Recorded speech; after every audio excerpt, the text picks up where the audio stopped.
All right, Devi Ward Erickson is up next. She's a trauma survivor who's overcome and healed from sexual and racial trauma through tantric, sexual, and non-sexual practice. She is the founder of the world's first and only government-accredited school for Tantra sexual healing and the founder of the world's first advanced degree in lineage-based tantric methods for holistic sexual healing. She has done tons of work, has moved this industry into a new sector, and she's a powerhouse. Yeah, you're going to really love the way that she talks about and describes sexual healing and awakening and how you can dissolve your pain and suffering through bliss. I mean, hello. So you know what to do. You know to tune in. You know to turn on, baby. And you know to fall in love with Devi Ward Erickson. Welcome to the Sex Reimagined podcast, where sex is shame-free and pleasure-forward. Let's get into the show. Hey, Devi. So glad to have you. Hey, I'm so happy to be here. Thank you for inviting me. You bet. We always love sitting with Devi Ward Erickson. She is a wealth of information, and she's going to have so much to say on our topic today around what would our world be like? What would it look like? What would it feel like if we weren't grappling with shame, especially around sexuality, if we didn't have so much sexual trauma growing up in this world, and if we could eradicate guilt, like what would that look like and what would it take? So Devi, tell us a little bit about your journey. We know you've been on a pretty extensive journey to find your way from some of these darker places around sexuality to sexual sovereignty. So what has been some of the crux things that have supported you along the way? Yeah, so Tibetan 5-element Tantra was actually my awakening, my sexual, spiritual awakening. Before that, for those who don't know me, I was a monk for 10 years. Now, we were not celibate monks. I did have a vow of celibacy that I observed for about a year. But then after that, we were given free rein to explore. But we weren't given any education. There was no conversation about, sex is a pathway to enlightenment. None of that. It was just kind of like, go have relationships to deal with your shadows and try to figure the sex stuff out yourself. So that was my experience of being a monk. And then before that, I was a stripper in Detroit. But I grew up, I'm 48, I'm a Gen X, proud of it. And I grew up in the 80s and 90s, and still today, there was very little actual sex education then. Things have gotten worse from what I understand since then. And so none of us are coming up in this world with any tools or skills or even healthy relationship or healthy understanding about our own bodies, how they work, and how to relate to ourselves and others sexually. We just don't receive that education. And in fact, we receive a lot of programming and conditioning that tells us to ignore it, override it, shove it, and feel shame about it. Right. So for me, when I encountered Tibetan 5-element and Vajrayana Tantra, it was not about sexual healing for me. It was about integrating my sexuality into my spiritual path, because I'd been a monk for 10 years. That was my jam. I wanted to be enlightened in this lifetime, whatever that meant. So I was introduced to Tibetan Tantra as a vehicle for harnessing sexual energy and using it for realization. What actually occurred for me was something completely different than what I expected. Really? What actually occurred was me confronting my deepest, most painful, most tragic wounds in relationship to sexuality, my basic humanity, and who I was as a racialized person in this world. So Tantra actually forced me or drove me to confront my deepest wounding, to transform it literally from the inside out. That's amazing. I kind of relate in some ways to your story. I thought I was learning Tantra for a specific reason. It was really about me and God and bridging the sexual world and the spiritual world together. And then I discovered, oh shit, I have a lot of healing that I've been hiding from, that bubbled up to the surface. And what a precious gift to have that be a part of the awakening into what I really was desiring, was this deep, deep, soulful, spiritual connection with the divine through sexuality. Yes. And to find all the blocks that I didn't know were there that were in the way of that. And so, what did you discover? What was like the hardest point for you to confront or to melt? Sometimes I think of healing as sort of like an artichoke, especially sexual healing in particular. Like the first few leaves, they're nice, but they're not like super juicy. There's not a lot to eat there. And then they get more tender and more tender. And then suddenly you get to the choke. And it's in the choke that you're kind of wrestling with whatever the pain is, like the thing that's the scariest thing to confront. And I think for a lot of people that ends up being shame. It's like finding that place that goes, I'm going to love myself. I am worthy. Like I don't believe this voice in my head anymore that's putting me down, that's blocking me from feeling totally free and blocking me from experiencing love in my body. And so with that said, it's a long way of asking, can you describe the moment of having to kind of confront the pain and then what you felt when that was liberated? Yeah. So my first actual sexual healing experience was so profound and transformational. And that really set the bar and set the standard for how my journey was going to unfold.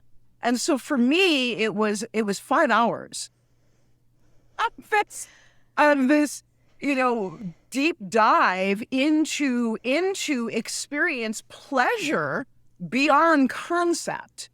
And it was that pleasure, as you described, kind of looking at something that bubbles up to the surface. It was the pleasure that revealed the depth of wounding that was present in my body that I was unaware of. Because here's the thing, I did not enter into this journey thinking that I needed sexual healing. Like that was not in my lexicon. Like that was not, I thought I was fine. Like I didn't know if I had a G-spot. I was as ignorant as mainstream sexuality can possibly be. I thought that was normal. It was so normalized that I didn't understand that there was something that needed to be changed about it. Mm-hmm. So when my body had a taste of bliss, everything that was incongruent with that vibration or that experience of bliss arose to be purified, because the body was like, fuck this. I want bliss. Right. We got to make more space for the bliss to keep occurring. Yes. I'm going to get rid of everything that's in the way of this bliss. And that is what had to be confronted. And here's the thing, Leah, like it was not intellectual. Again, I didn't intellectually like walk into this experience like, oh, I'm going to work this, and this. It was treasure that my body unearthed. It was poison that my body revealed. And so like, I didn't have a choice. I'm literally like in this like orgasm, like, and then like, I don't know. I mean, I can never remember all there wasn't one trauma. Like it was layers and layers and layers and layers and layers. And what was most surprising, to answer your question, is that it wasn't the sexual abuse trauma that was the most devastating. It was more the societal trauma. It was the messages that I received growing up that my blackness made me ugly and less worthy. It was the messages that I received from my white community growing up that my blackness made me less desirable, unsexy, or too sexy. Wow. It was the social messages that I received about my body and my blackness in relationship to my sexuality that were the most devastating and harmful for me psychologically throughout my life. The sexual abuse trauma was easy in comparison to the 40 plus years of being conditioned that I am less worthy and less human because of my blackness. I imagine too that there was like a generational cellular piece that was also woven into that experience. Generations before, the pain of carrying the weight of that. Healing epigenetically. Epigenetically. For lineages past and future as well. Yeah. Exactly. And at the time, I will say that I wasn't cognizant of the epigenetic impact. I'm sure that it was there. It's later. It's more now that I'm like, Yeah. oh yeah, that's my ancestor. I hear you talking, right? So I Uh-huh. can work with that epigenetic influence more directly and consciously now. At the time, I was just like overwhelmed. With your having had all of that influence early on and for all those years previous to the actual sexual trauma, do you think that, because I know this is true for me, that the actual sexual trauma came into formation and manifestation in your life because of those imprints that were laid down societally previously? Well, absolutely. Those imprints and those beliefs about myself certainly influenced me making choices that were not in alignment with my well-being, sexually, emotionally, spiritually, psychologically. My actual overt sexual abuse happened when I was 3. So that imprint was already there. It was already there. Yeah. Yeah. So that was already there in terms of how I would then relate to men that were close to me. How I interpreted what I got from my sexual abuse trauma was how I interpreted abuse as love. Right. That was the imprint that was laid. That I growing up interpreted being treated poorly or badly or abused or mishandled or misused. I perceived that as a form of love. As love. Yeah. Yeah. And then so after this 5-hour experience, your sort of initial wow, pleasure totally eradicates all of these other imprints. And then, but the sexual piece wasn't so overtly a big part of it. Was there ever after that a big piece where the sexual healing, the trauma, actual trauma from 3 years old? Yeah, and that came later. So the thing I love about this healing, y'all, with like embodied healing, is the body knows when it's ready to let go of something. Totally. Like we don't have to go digging. Most of what I purified, I didn't even know I needed to heal from. I was like, oh shit, I didn't even know that was there. Right. Right. Yeah. So the body unearths and lets go of what it's ready to let go of. So the actual sexual abuse trauma, that was a beautiful practice. And I'm going to own that was through my solo sexual healing. That was my solo tantric masturbation for years. Yeah. And the way it arose is that the physical somatic thing in my nervous system arose before the memory of what I was processing arose. Wow. So for example, I would be doing my tantric masturbation and my self-pleasure, and I would have images of fingers in my vagina. I would get all like of the somatic experience of it, but I didn't know who was doing it. Sure. I didn't know the age. I didn't know the context for it. But my body remembered the sensation and began purging that sensation and the imprint of that sensation. It was probably a year and a half, even maybe 2 years later, again during a solo sexual healing session, that the memories that were tied to those physical sensations began to arise. And when the actual memories, when I actually remembered the circumstances and I actually remembered the context and the events, because it was numerous occasions over a period of time, what I felt was relief. Mm-hmm. What I felt you was could finally put your finger on it. You're like, I finally understood what happened. I Yeah. finally understood the story of my own body. Right. And there's a coming home Gives me in the that. chills. It's almost like when there's a part of us that is confused when we feel certain things that don't feel good, right? It's like the body has sensations, like the stomach gets tight, or there's a sinking feeling of vulnerability, like whatever those things are. When we begin to uncover, those stories or those memories, we get to collect a part of our wholeness that's always been there. We just didn't quite have access to the fullness of what it all is, and this journey in a human body.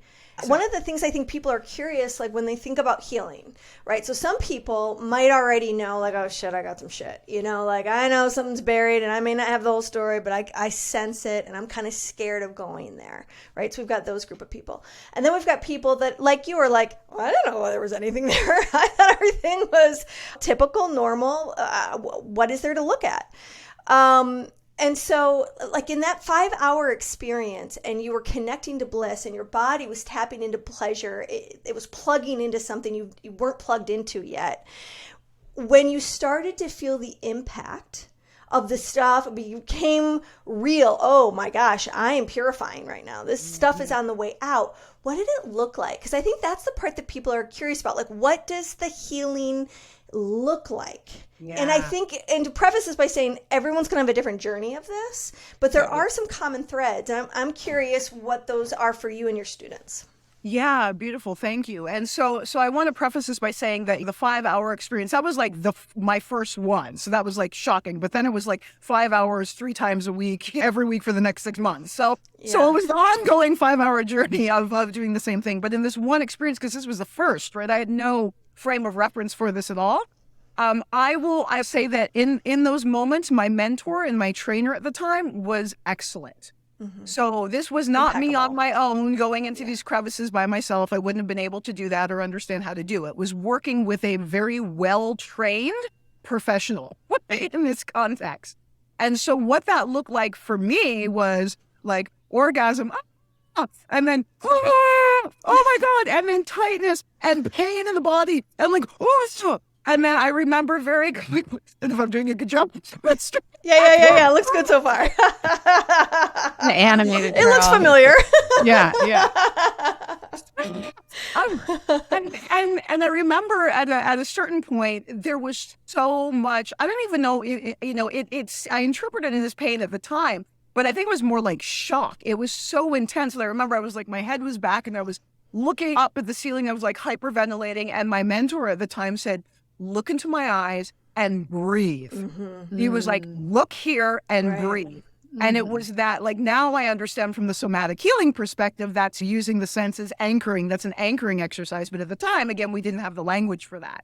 Right. So he said, look into my eyes and breathe. And we did a very specific breath called the ocean breath, which is designed to activate the ventral vagal pathway and balance the autonomic nervous system. And so through looking into his eyes and breathing, he was able to coach me through this very intense block. And it felt, Leah and Willow, it felt like giving birth, honestly. Yeah. It literally felt like, yeah.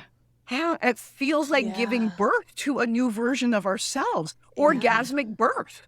That's what it was. It was an orgasmic birth. That's beautiful. And I think that awakening process is like that, right? It's like we are giving birth to the new version of ourselves. We're coming more and more and more into our essence. Yeah. Our wholeness. Wholeness. Yes. And I love what you said about like it's like these fragments, these pieces of ourself that we get to call back home and integrate into the whole. Yes. So we get to be the whole jewel. Yeah. That's right. Yeah. That's right. Yeah. Now, I'm sure some of your students coming in, as Leah was saying, have this understanding, like, I do need to do sexual healing. I did have this sexual trauma as a child. I am carrying a lot of shame and guilt in my body. I am coming to this to heal that. And so going in with that intention and with that in mind, what do you see transpire? Because sometimes when you're going in with an idea or an intention, you can get so myopic about it that you can miss everything else. Yeah. So I'm just curious what you've seen with some of your students in that realm.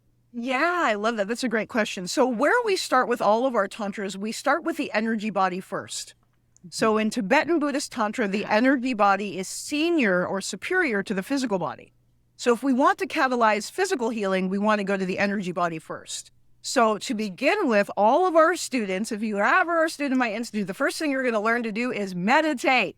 You're going to learn to meditate before you masturbate. That is my motto. Because we can't have great orgasms and sexual healing if we can't even be present with our own breath and our own bodies. So number one, let's start with the basics. The other day. Yeah. Yeah, exactly. So getting present with our breath, getting present with our body, and starting to actively work with the energy body. I think of it as kind of sending in the ground troops. We're going to clear out the energy channels before we start adding the somatic methods. Before we start working with the actual soma, we work with clearing the energy first. And so there's actually several sessions of working with just the energy body and the meditations and laying the framework before we start moving into the more somatically based sexual healing methods. And you work with the nadis, is that right? When you work with the energy body, those are the meridians or ley lines that you... Yeah, and it's a different system than Taoism. So we work with the Tibetan 5 elements as opposed to the Chinese 5 elements. And the elements are correspond to a major energy center and each of them is chakra wheel. And then each of them has a certain number of nadis or spokes that radiate off that then split into two and split into two. So in our tradition, there's either 72 or 84,000 major nadis.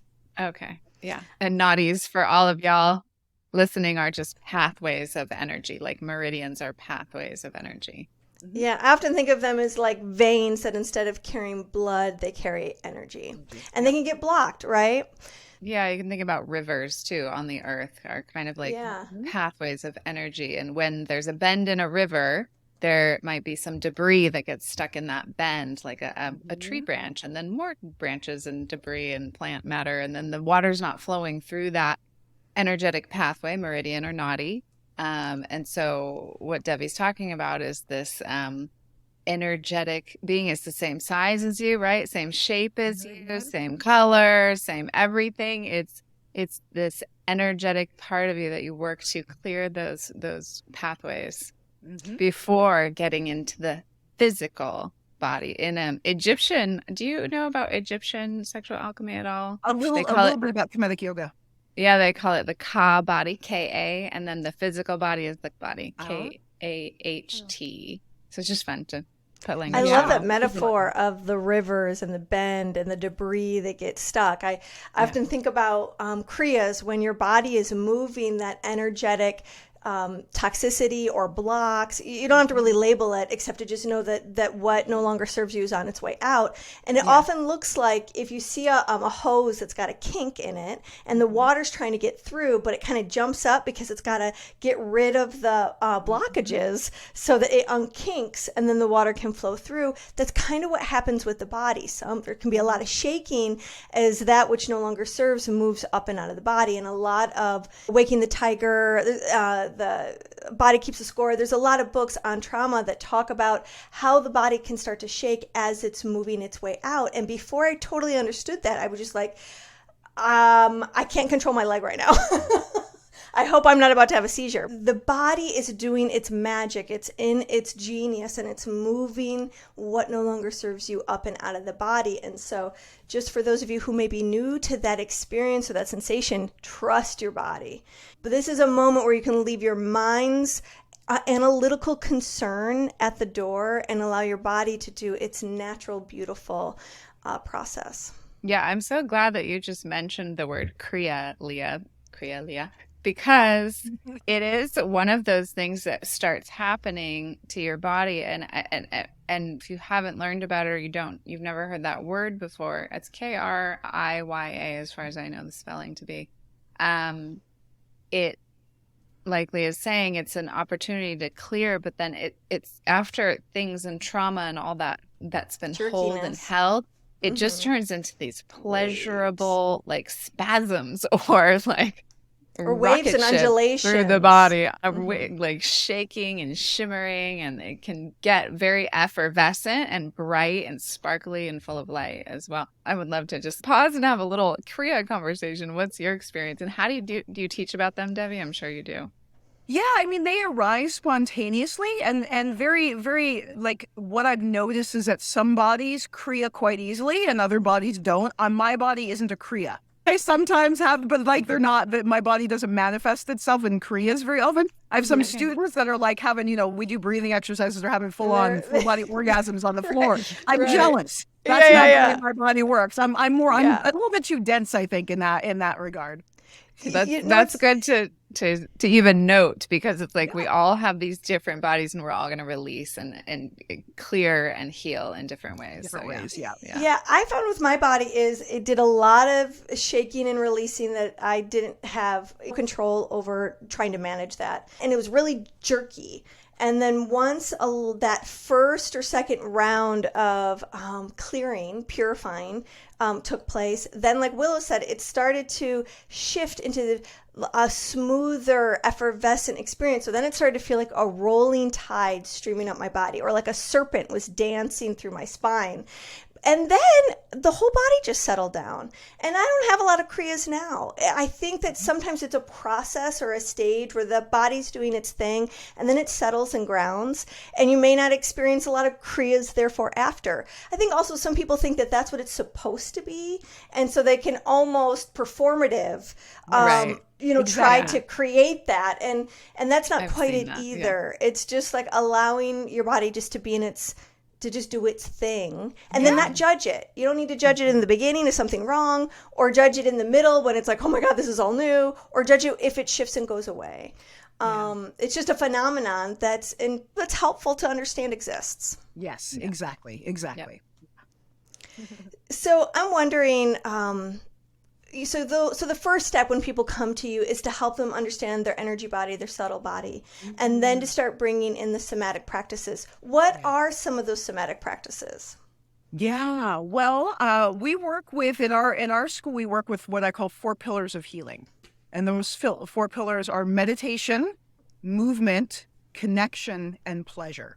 And so we have physical exercises that fall under each of those umbrellas. And so the more somatic exercises, number 1, breath. So yogic breathing, learning how to regulate our autonomic nervous system through breath, and learning how to use breath to ride waves of pleasure and sensation and relax with sensation so that we can expand into it. So, and that's particularly important for people with penises who suffer from premature ejaculation. Learning how to relax at peaks of sensation is huge. So we teach yogic breathing to learn how to regulate your own autonomic nervous system. And then on top of that, we layer some of the somatic sexual healing practices. So there's one 20 to 30-minute practice that I like to call like your little Tantra quickie that weaves mindful breathing and meditation with sexual stimulation. And then we have more in-depth, trademarked, actually I think it's copyrighted, somatic sexual healing practices, authentic Tantra yoni and authentic Tantra lingam massage. And these are the actual sexual healing methods that I cultivated and developed and worked with my mentor in Kauai back in 2008 and 2009. So they are original to our school methods that I've been working with for almost 15 years that are designed to unlock and release, imprints, trauma, wounding, emotions, whatever you want, whatever word you put there, release, density from the actual genital tissue and thereby restore sensation. And then from there, build and expand pleasure. So one of the miracles that I discovered is over 15 different types of orgasm that my body can experience. Damn, girl. Yeah. So my journey into sexology wasn't me reading books and learning about sex in the body.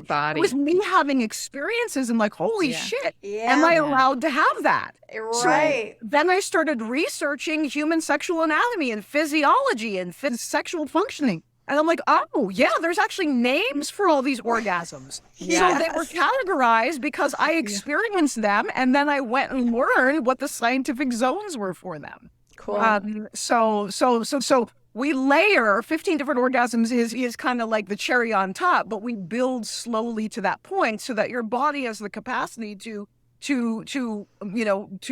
blossom into that, shall we say. Yeah, right. And all that breath work and all that meditation, it builds your capacity so that as the pleasure builds, you can run it right? safely. Yeah. Exactly. Yeah. Exactly. Slowly, gently. I think that you said something really interesting that I want to just pinpoint and just sort of spotlight rather, is this idea of relaxing into arousal. And I would go as far as to say to relax into orgasm, because I think orgasm and pleasure and arousal are so interesting and I think life is interesting with the pulsation, right? We're everything's a pulsation, right? Everything Nature's is an expansion and a pulsation. contraction. We're pulsation, our heartbeats, Everything's a breath. Yeah. Yes, and orgasm is like that too. And I think one of the things that people can learn to control and to expand into, because if we're just in our biology, meaning our body's just propelling itself forward,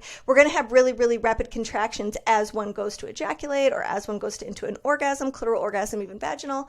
And so if you can use your breath and be intentional about hyper relaxing your body at these peak states of arousal. You don't want to stop the pulsation and the deep contraction, but you can relax and expand each one. It's kind of like taking a long breath. And the more you can kind of expand into the relaxation while going into an orgasm, when it really wants to do something fast, you can slow it all down. And it's a different type of orgasm. You'll have a different experience if you can be mindful at that moment to go, what would it be like instead of tightening my legs so my clitoris gets more friction? Or instead of squeezing my ass and tightening my shoulders and my neck to go into an ejaculation? What if I really concentrated on relaxing my eyes, my mouth, all, my PC muscles, my shoulders, my hips? What if my legs were wide open? In that moment of orgasm, to have a relaxed orgasm is a trip and a half. And it's just a way to bring some more variety to your experience. And it extends it too. Yeah. It's like longer. And this to me is where the Tantra comes in, because what we're describing is letting go of attachment to particular experience, or letting go of attachment to an outcome. And that is the biggest thing that we have to rewire, because we're so conditioned to grasp and attach to what we think is an orgasm. And what I thought was an orgasm before my tantric healing is like, it was a sneeze. It was a genital sneeze. That was an orgasm, was a genital sneeze. Hachu. Yes. Exactly.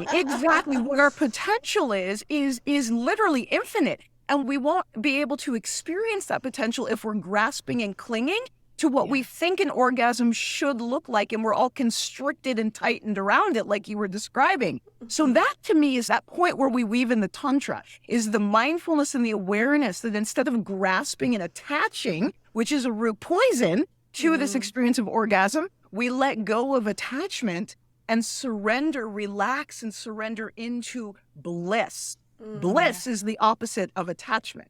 And so exactly what you were describing, Leah, that ability to relax into those peaks, relax into those contractions instead of tightening around them, relax and open to receive. And then our orgasm goes from this to this. Right. And then we have 10 orgasms in a row effortlessly, no straining.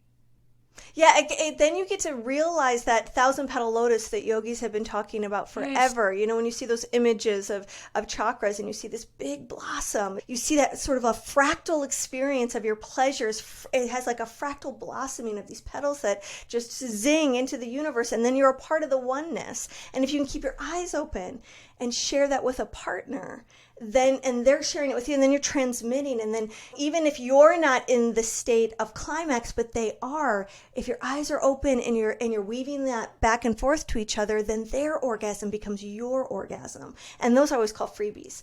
And it's just like, then your body is infused with each other. And that's where that intimacy is more possible. And I think one of the things that came to mind as you were describing that, Devi, is when we're grasping and we're chasing, we're setting ourselves up for either judging ourselves as failures or as winners. And that robs us of connection. Yes. When we feel like we're inadequate, or our partner's inadequate, or we're not in sync because we have an idea of what in sync looks like. And so to be able to let go of that attachment, then you're just in the openness. And your only job is to go, how big is big? How open is open? And even if there comes a moment where we close, the love of their opening can open us back up. Or the remembering that, it's just a close. It's not permanent. And that is so healing in and of itself, because then you start to see the difference between the plane that we live on, that we think we are, which is this changing plane where everything is going to change, right? It's like, I love you one day, I don't love you the next day. It's like things are going to change. And then what we're talking about here is basically enlightenment through orgasmic bliss. What did you say? It was so, I want to coin what you said. Bliss is the opposite of attachment. Yeah. That's it right there. Because then there's this unchanging realm and this unchanging field, which is the Tao, or whatever you want to call it, the isness. It's the field. It's being in state. It's enlightenment. It is really the only place where true contentment can be experienced. So imagine if all the couples currently in our mainstream world, imagine if all the couples were having this experience of lovemaking once a week. Y'all, like Right. once a Even week. once a week. Yeah. Even once a week, relaxing into your 1,000-petaled Shit, lotus. even y'all. once a month. Well, Yeah. Anything would be It would- helpful. we would have, sex reimagine. We would be living an entirely different reality. We would Yeah. not have time for this bullshit fuckery because Yeah. you know what? We're all anchored in bliss, and we're purifying our attachment through bliss every weekend. Ding, And, ding, and so ding. also like not being attached to the state we're just talking about either. Yeah. Not chasing that either, Yeah. because that's, again, it's another trap. If you Yeah. think that that's what you're supposed to get to, then again you're just getting wrapped up in that attachment or that wish. And I just want to like imagine for like the audience, what if you didn't feel like the pressure of your partner wanting something for you, which is usually generous and loving, and they just want you to get off and be happy and feel full.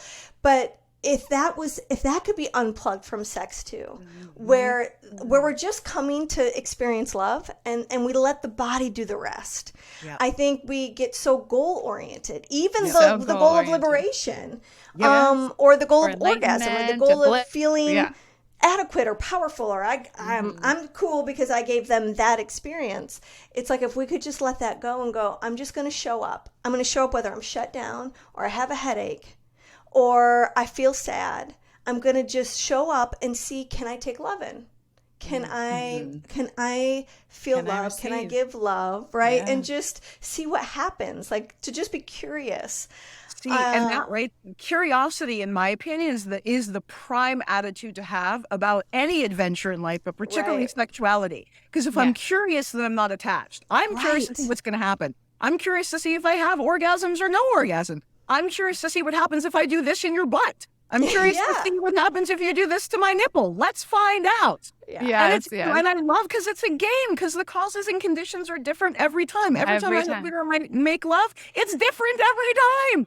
Every Yeah. single Amen. time. Yes. But we've Right. had some fucked up experiences and we've had amazing experiences and we laughed the whole way through. We're like, wow, but that was Yeah. really fucked up. Yes. Yes. So I'm curious. Yes.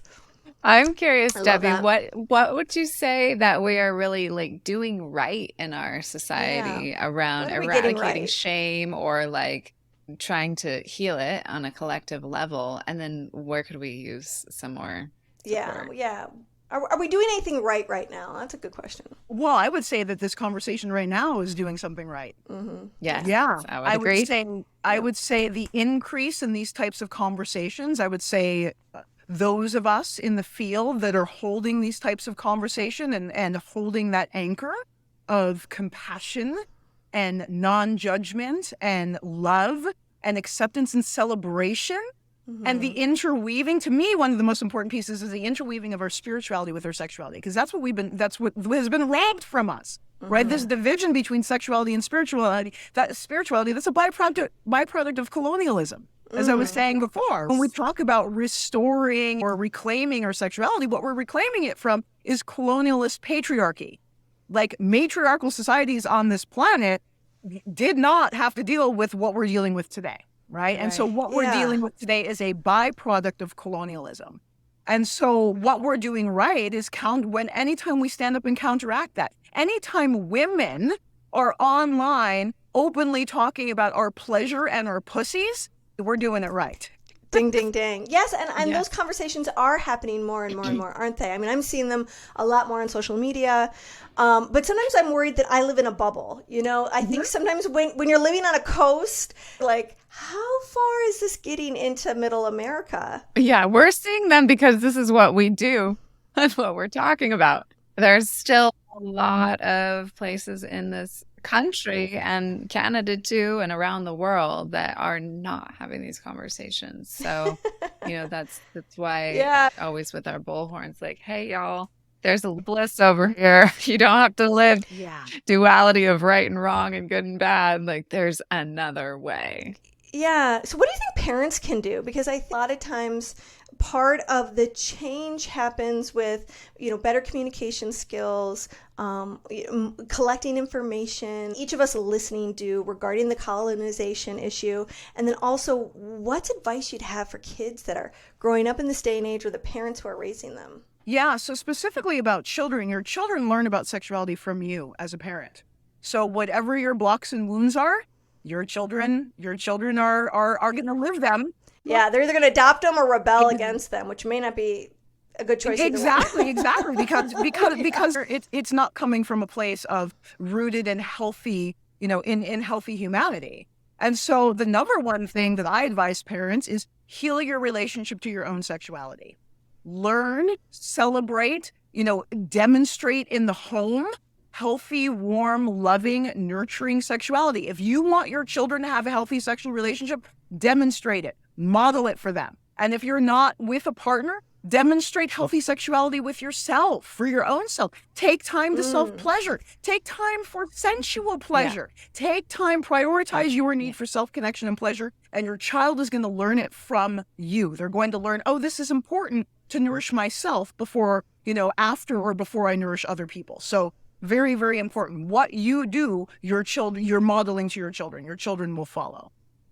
So that's my advice for parents in relationship to sexuality with children is do your work and then share your work with your children. What does that modeling look like? Because not everyone may know what that is. And that's a really good question, because we have different views of what healthy is, right? In relationship to sexuality. My view of healthy sexuality isn't necessarily going to be the same as somebody else's view of what healthy sexuality is.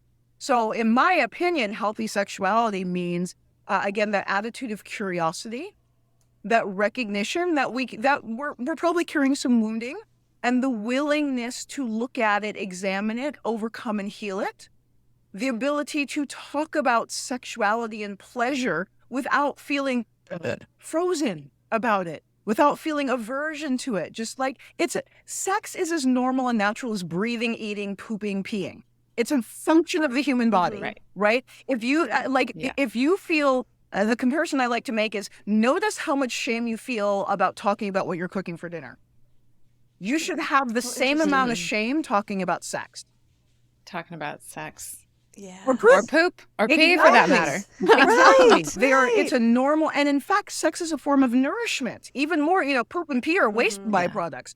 Sex is a form of nourishment for the spirit, for the body, for the soul, for the psyche, right? So it literally is the equivalent of food.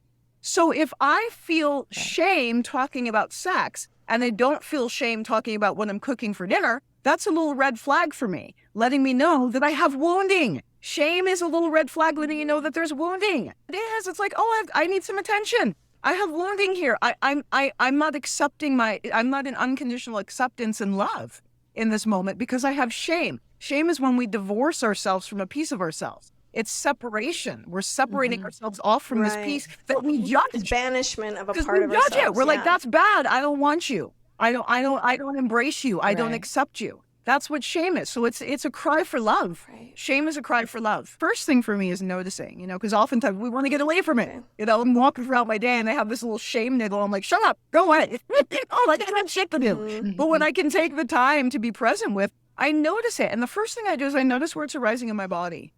Where do you live in my body? And then I usually put a hand there. I bring some touch to that area and I breathe into it.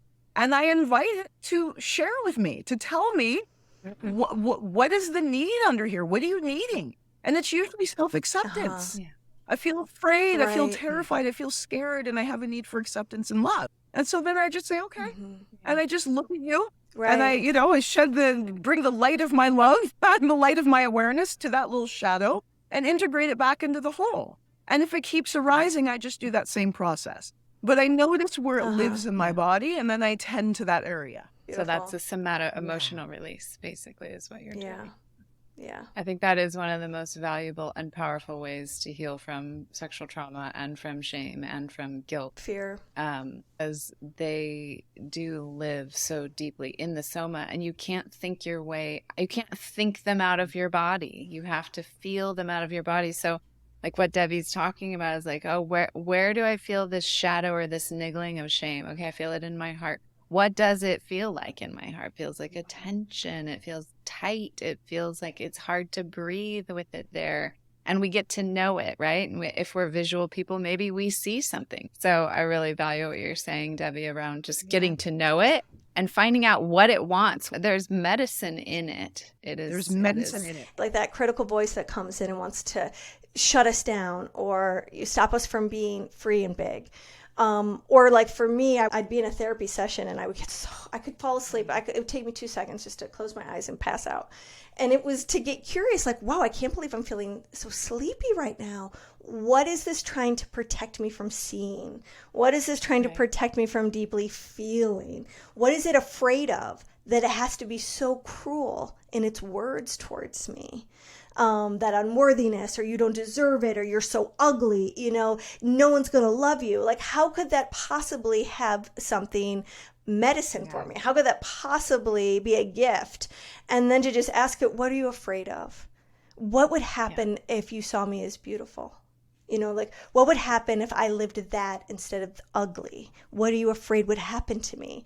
And then you start to get some productive things get to happen. And I love that you use the word curiosity again, Leah. So I'm just gonna like pin that is the word. It's my favorite word for our conversation.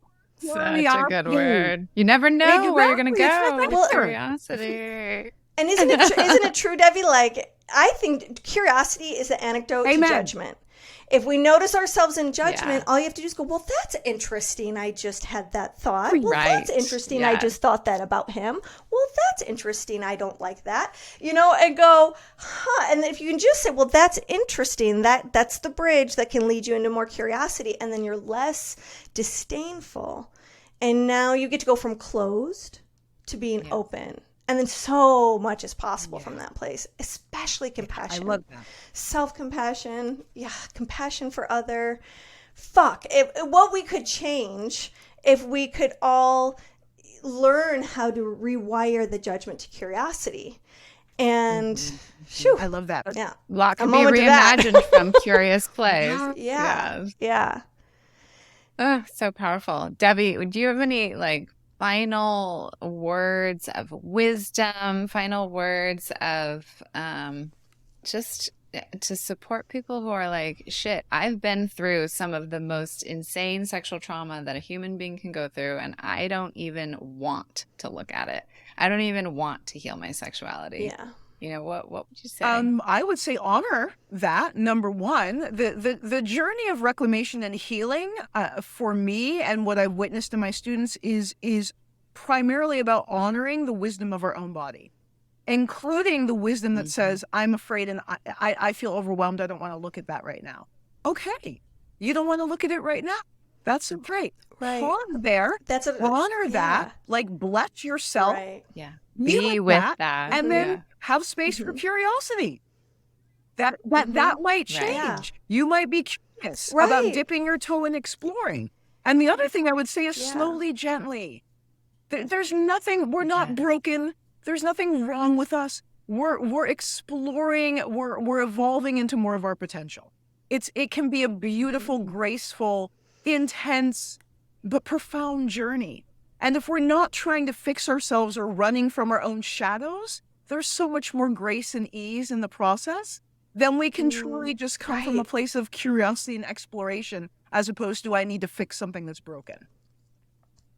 Yeah, and I love that thing about beautiful. timing. It's like, I'll trust that there's a ripe timing happening. Wait for him. There's a ripening when your body is open, and just keep your ears open. If you get the call, now's the time.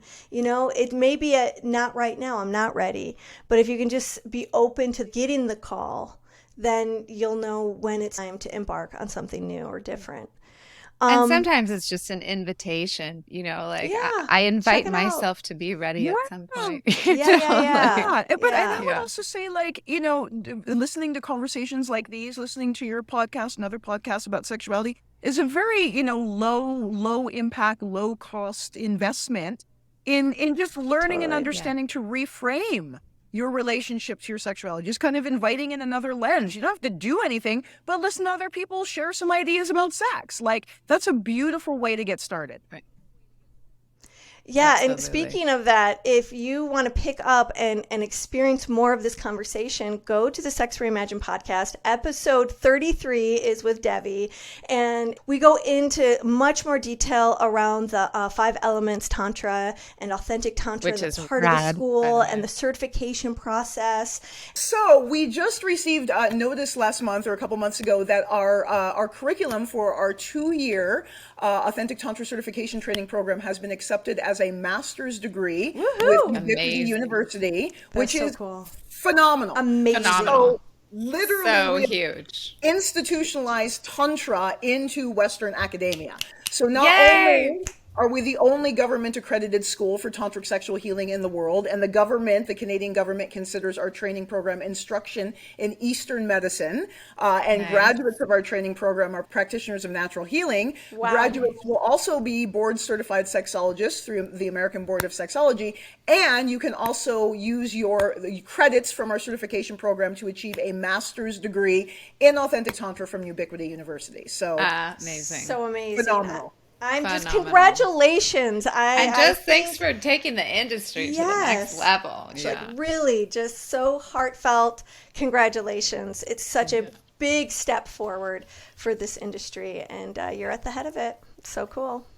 Thank you, sister. Yeah. Oh my Okay, God, I wow. totally want to do it. I know, I do too. I'm like, geez, can I find some time? I'm gonna have to clear about 5 million projects and things out of my life. It sounds so great, though. Amazing. It would be an honor to have you whenever.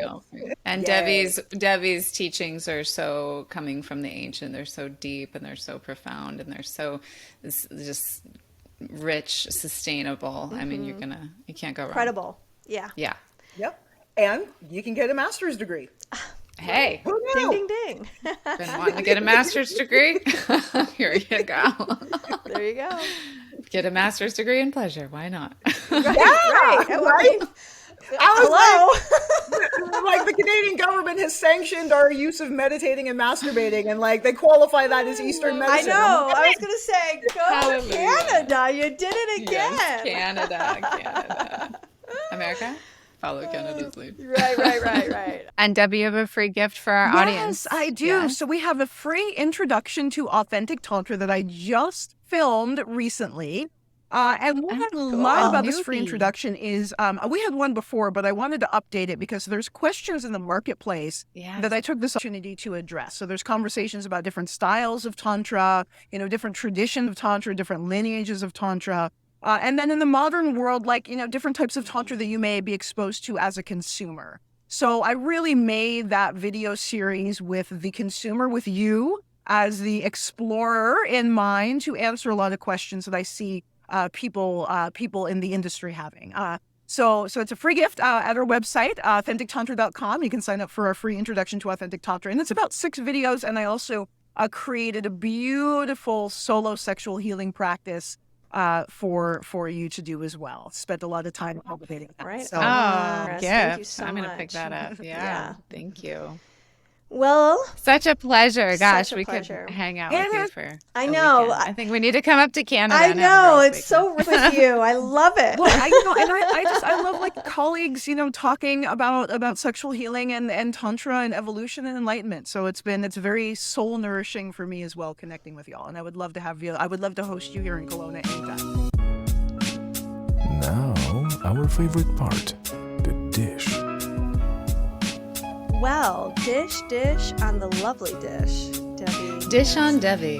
Devi Ward Erickson. Yeah, she is such a rock star. I mean, creating a master's in Tantra and getting it accredited and getting it, I mean, that is just no small task. It's a huge accomplishment. Yeah, It it's really a major is. step forward in So proud our of her. industry. Yeah. It is, yeah. Yeah, she is a bright light, and I so enjoyed her interview. I just loved every too. answer that she gave. It was like, she just sparks, she's got a spark about her that I feel resonant towards. She's such a firecracker, like you, Leah.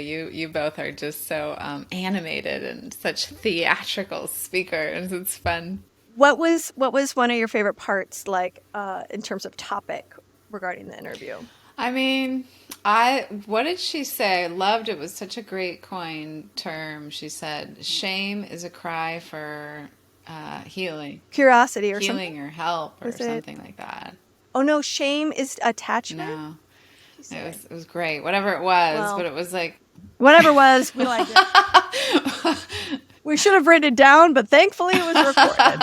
yeah. And I asked her again a second time in the interview. Yeah, I just, I love her wisdom. I really have to say, just her overall wisdom, her overall approach. I think that it's founded in elements.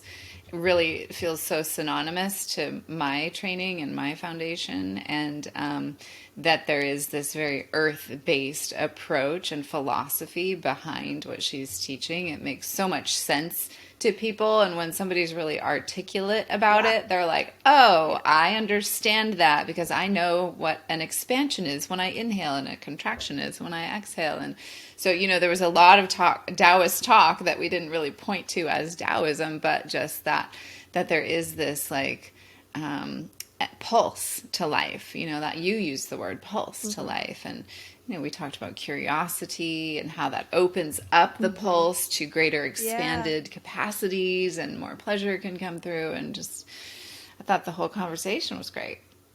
What about you? Yeah, I think that is one of the things that she has done well is has a clear method. Yeah. This is first, this is second, this is third, this Yeah. is fourth. We build upon this, this, and this. And I think most teachers do that. They just haven't all articulated it. Right. And so, it's like, okay, first is meditation, and then we work with the subtle body, and then we bring in the soma touch practices, and then there's connection. Like, she has it formulated.